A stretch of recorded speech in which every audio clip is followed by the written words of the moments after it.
The injury that forced Lionel Messi off at half-time of Paris Saint Germain's win over Lille has also kept him out of their Champions League group game with German side RB Leipzig. The Parisians released their squad list of the fourth group game of the competition, and Messi's name was not on the travelling list. According to a statement issued by his club, the veteran forward felt slight discomfort in his left hamstring and complained of pain in his knee. It appears that Messi's bad luck at his new club is showing no signs of running out at present. The Argentine forward has already been unable to find the back of the net in Ligue. No wonder the ex-Barcelona man is already looking forward to one day returning to Camp Nou.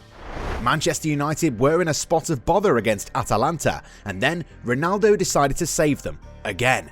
So, Antonio Conte has signed for Tottenham, which means that the Londoners should be looking for a top 4 finish following a forgettable start to the campaign. Can the Italian turn things around? Paul Pogba had a night to forget in Italy, and the Frenchman was rightly criticised for his performance. Is the flamboyant midfielder no longer interested in doing well for his club? Welcome back to Goalside. We've got so many things to cover in today's show, so go ahead and subscribe to our channel and hit the little bell icon. During their 2-2 draw against Atalanta, Ole Gunnar Solskjaer stuck with a 3-man defence that worked wonders for them in the 3-0 win over Tottenham. However, the ploy did not work against Gianpiero Gasperini's side, and Manchester United struggled to show any sort of dominance against the Bergamo natives. Paul Pogba's performance on the night was shocking, with the Frenchman losing the ball on 13 occasions. Eventually, Ole decided to take him out in the 69th minute and replaced him with Nemanja Matic. The likes of Paul Scholes and Rio Ferdinand were very unhappy with the United man's performances and wondered whether Pogba will ever play like an experienced player at all. Pogba needs someone with him all the time, someone he totally respects. He needs experienced people behind him. How old is he? 28 years old. He's a really experienced player, but he's one of those players who will turn 35 and still play exactly the same way. Ferdinand admits that Pogba has not reached the level that's expected at a club like United. Indeed, it's quite bewildering how bad Pogba can be for Man United, even though we don't remember him ever having an off night whenever he puts on the France jersey. With his contract at United ending next summer, it appears that the 28-year-old's heart is no longer at the club. And maybe that's why he started performing in such a manner. However, if that's really the case, then it would be better to bench him for a while. United bumped into a playful and highly energised Atalanta side on Tuesday night. La Dea was playing like a team accustomed to winning Champions League titles, while United looked like a team that's never had any training sessions built around passing the ball in a progressive manner. Twice they took the lead, and twice United found a way to come back, even though the 2-2 line did not do justice to how both teams performed for 90 minutes. And for that, Solskjaer has to thank Ronaldo. The Portuguese forward is 36, but his ability to score goals is unrivaled. It was his 2 goals that got United out of the woods again, and that is the worrying part. What happens when Ronaldo's unable to get the goals? We already know that, don't we? In the game against Liverpool, United were unable to find any openings after conceding in the first 30 minutes. And because they couldn't create enough openings for Ronaldo to score, they were thumped ruthlessly by Klopp's men. United play Manchester City next, and the sort of form that they're in at the moment, Pep Guardiola will be eager to compound further misery on Solskjaer, who somehow continues to cling on to his role at the club. Juventus confirmed their ticket to the knockout stages of the Champions League following a 4-2 win over Zenit. The evening was one to remember for Paulo Dybala, who scored 2 goals and in doing so surpassed Michel Platini's record as the club's leading goalscorer in the European competition. The Argentine paid homage to the legendary Frenchman by copying the same iconic celebration Platini did during the Intercontinental Cup final win over Argentinos Juniors in 1985. Lille have had a torrid time since they were crowned Ligue champions last season. They're struggling to win games in France and had not won in their last 10 Champions League outings. Something had to change, but a trip to Sevilla was not supposed to be where the curse would be lifted. But then again, the gods of football had other ideas, as the French side registered a 2-1 win thanks to goals from Jonathan David and Jonathan Ikone.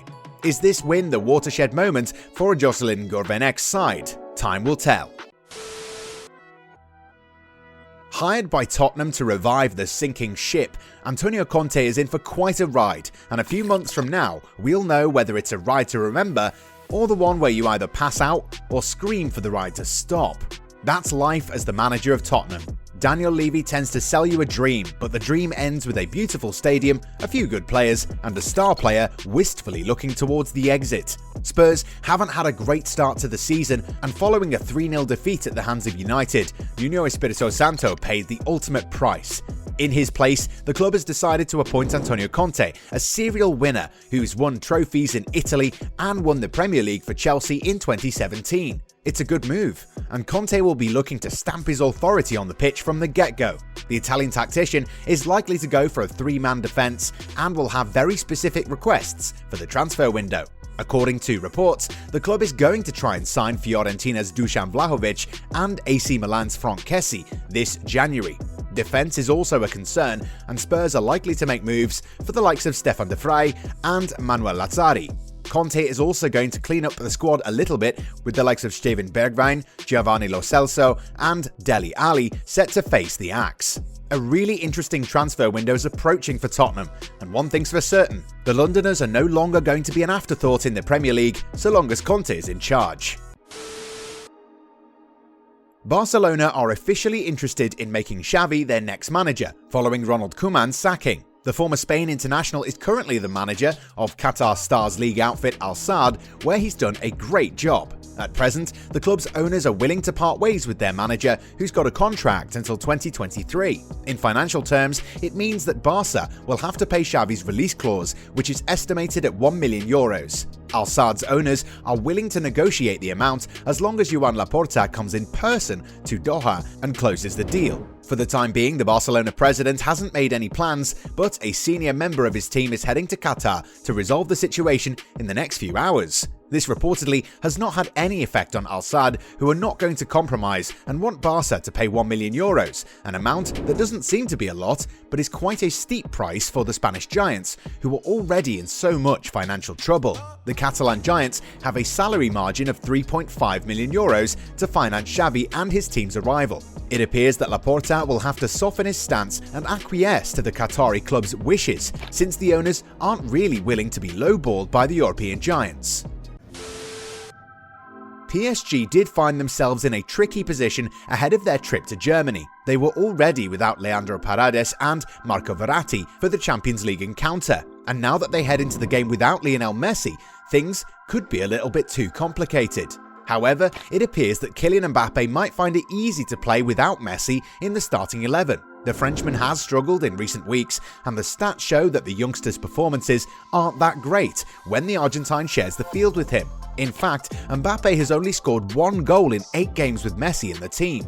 It's definitely not easy to field Messi, Mbappe and Neymar together. All three are great players and elite match winners. However, making them perform optimally together is the sort of challenge that any manager would find difficult.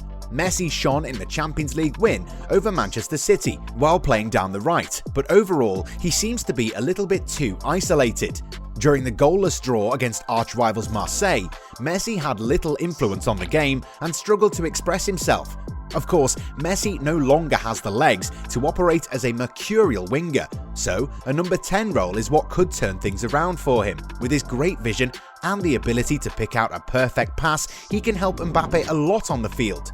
Nonetheless, Messi hasn't had a great introduction to life in France, and as he continues to struggle with injuries and awaits his first Ligue 1 goals, maybe it's time for Mauricio Pochettino to try something different. PSG really need to have a good domestic and European campaign, but in order to do that, they need to have their best players playing to the full extent of their respective abilities. At present, we don't see a lot of cohesion between their attacking trident. This is because Pochettino has been unable to come up with a tactical plan that unlocks the full extent of their offensive powers. Hopefully, once Messi's fully fit again, the Argentine tactician will have come up with something.